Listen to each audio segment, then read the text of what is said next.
Bonjour à tous, bienvenue sur Radio Sensation. Aujourd'hui, nous recevons dans cette émission Mamadou Sow. Bonjour. Bonjour. Alors, vous êtes membre du conseil consultatif d'Amnesty International au Sénégal et ancien vice-président, notamment là-bas. Vous avez 39 ans et vous êtes à Rouen pour des études. Alors, cela fait maintenant 60 ans que l'association Amnesty International est mobilisée pour la défense des droits humains partout dans le monde, un domaine vaste. Aujourd'hui, on va se concentrer sur la situation au Sénégal avec vous. C'est un pays qui se situe à l'ouest de l'Afrique, bordé par l'Atlantique, et aujourd'hui il est en proie à des manifestations contre le gouvernement. Mamadou Sow, pourquoi certains Sénégalais aujourd'hui se dressent contre le pouvoir du président Macky Sall? Quelles sont les raisons? Les raisons sont multiples, mais je vais en citer quelques-unes. Je pense bien que c'est la démocratie au Sénégal qui est en panne avec le régime du président Macky Sall. Pourquoi en panne? Parce que c'est un régime presque dictatorial qui emprisonne des adversaires politiques, qui emprisonne des activismes, qui est en train de limiter la liberté d'expression et de communication, la liberté politique, qui est en train de lutter contre toutes les formes d'opposition de la société civile qui veulent tout simplement que la démocratie puisse avancer au Sénégal. Alors, parmi les revendications des manifestants, on retrouve la libération des prisonniers politiques. Il y en a beaucoup des prisonniers politiques. C'est une pratique courante là, au Sénégal? Oui, on peut dire que c'est une pratique courante avec chaque régime. Donc ça ne vient pas tout simplement du régime actuel. Tous les régimes qui se sont succédés au Sénégal, souvent, les opposants sont tout simplement, pour un petit problème, sont mis en prison, juste tout simplement pour des stratégies politiques, pour réduire, pour anéantir leurs forces, afin que le régime qui est sur place puisse dominer dans certains bastions électoraux. Donc je pense que c'est pas un événement nouveau avec le président Macky Sall, mais que ça soit le président Senghor jusqu'au président Macky Sall, chacun des présidents a eu à écarter des potentiels opposants qui observaient ou qui lorgnaient son poste de président. Alors tout cela a entraîné des manifestations qui ont malheureusement entraîné la mort de 11 manifestants. Sait-on comment et par qui ils ont été tués? Comment et par qui? Là, je pense bien que ce sont des affrontements de rue entre des manifestants, des Sénégalais, de l'opposition, des activistes qui se sont indignés tout simplement de la procédure judiciaire qui a été accélérée, qui a été manipulée par le régime en place pour mettre en prison l'opposant numéro 1, il s'agit de Ousmane Sonko. Donc cette indignation a poussé la jeunesse sénégalaise, a poussé les hommes épris de justice, les politiciens, les hommes de la société civile, tous dans la rue tout simplement pour réclamer que la justice ne soit pas manipulée. Et dans ces manifestations et ces affrontements violents qu'il y a eu des morts d'hommes. Aujourd'hui, on dénombre 11, mais un nombre important de blessés. Actuellement, ce que Amnesty International est en train de demander et ce que nous sommes en train de faire, c'est de demander que justice soit faite pour ces gens qui sont blessés et qui sont tués. Alors justement, Amnesty International Sénégal a envoyé une lettre publique au ministre de la Justice. Que demande cette lettre concrètement? Au-delà de la lettre adressée au ministre de la Justice, Amnesty vient de sortir son rapport annuel sur la situation des droits humains au Sénégal.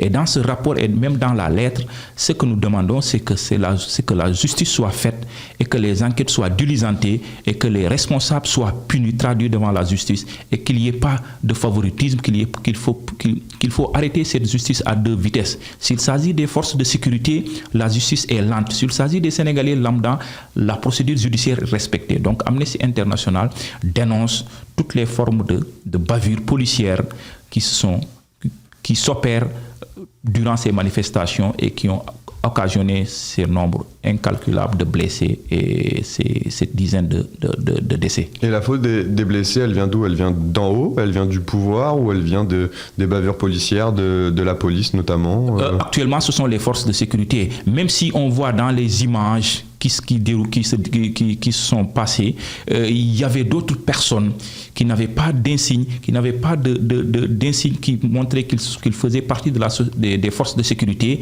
qui s'étaient armés, qui étaient face à la population. Et d'autres parlent de milices armées. Et ces milices-là, jusqu'à présent, on ne sait pas de quel côté, qui est responsable de la présence de ces milices lors de ces manifestations. Et là, c'est une interrogation que Amnesty International et toutes les autres organisations des droits de l'homme au Sénégal sont en train de se battre pour que la lumière soit faite face à cette situation. Et quelles ont été les réactions à cette lettre, à ce rapport des autorités au Sénégal? Est-ce qu'il y a eu une réponse?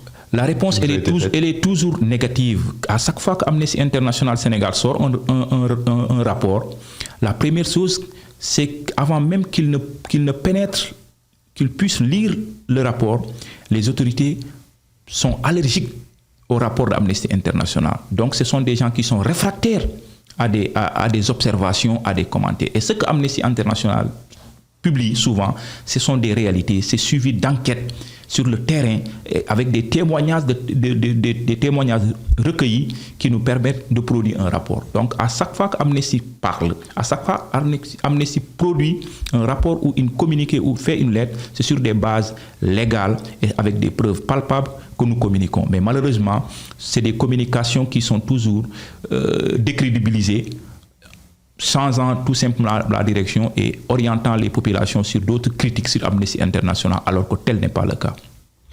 Alors pour renforcer les droits de l'homme, vous misez aussi sur l'éducation, sur la jeunesse.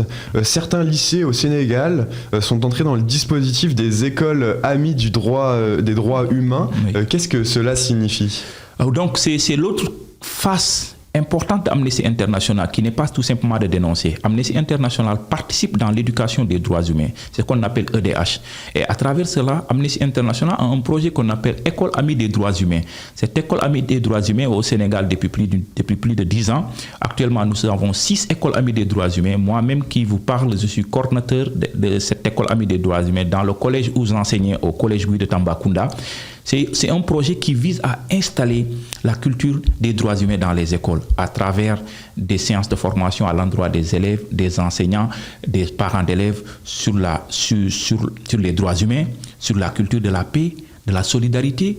Mais aussi au Sénégal, nous avons un fléau qui touche les élèves. Ce sont les mariages et les grossesses précoces qui ont des conséquences importantes sur la réussite scolaire de nos filles. Amnesty International, à travers le projet École Amie des droits humains, mène des activités de sensibilisation, mène des conférences, mène tout simplement des émissions radio comme celle-ci pour communiquer et sensibiliser les populations sur les effets négatifs de ces mariages et grossesses précoces en milieu scolaire. La jeunesse, c'est un axe de travail très, très important pour Amnesty International. Oui. Autre sujet d'actualité que vous suivez également activement, c'est la vaccination contre la Covid-19. Ici en France, on a beaucoup de débats sur le rythme de vaccination, si ça va pas assez rapide.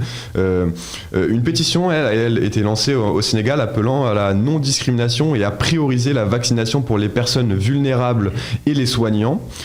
Où en est la situation au Sénégal justement par rapport à la Covid ?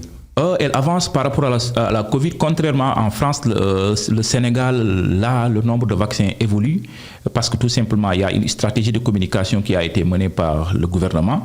Il s'agit tout simplement de faire vacciner d'abord les responsables, les guides religieux qui ont un impact important dans la communication, de faire vacciner les élus. Donc toutes les personnalités politiques et religieuses se sont vaccinées et ont demandé aux gens de se vacciner. C'est pourquoi actuellement au Sénégal, les gens se vaccinent.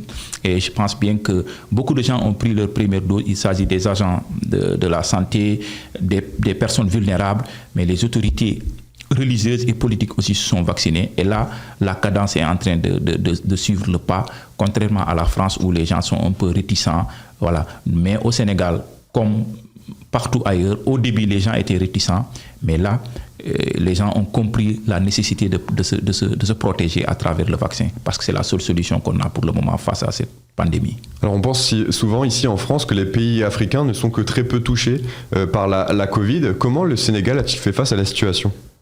Oui, le Sénégal s'est bunkerisé très tôt, tout simplement, et l'État a mis les moyens pour se protéger. Et là aussi, toute la population a participé dans la communication. Amnesty International a participé dans cette croisade contre cette pandémie dans les écoles amies des droits humains. Dans les écoles amies des droits humains, Amnesty International a mis de l'argent pour que les élèves puissent avoir des masques, pour que les mesures barrières puissent être respectées, parce que l'État seul ne pouvait pas faire cela. Donc, toutes les forces vives de la nation ont accompagné l'État pour tout simplement barrer cette pandémie. Merci beaucoup, et je pense bien que c'est ça. D'avoir été avec nous sur Radio Sensation. Je rappelle que vous êtes membre consultatif d'Amnesty International au Sénégal et vous pouvez retrouver cette émission en podcast audio ou en podcast vidéo sur notre site ou sur notre application Radio Sensation.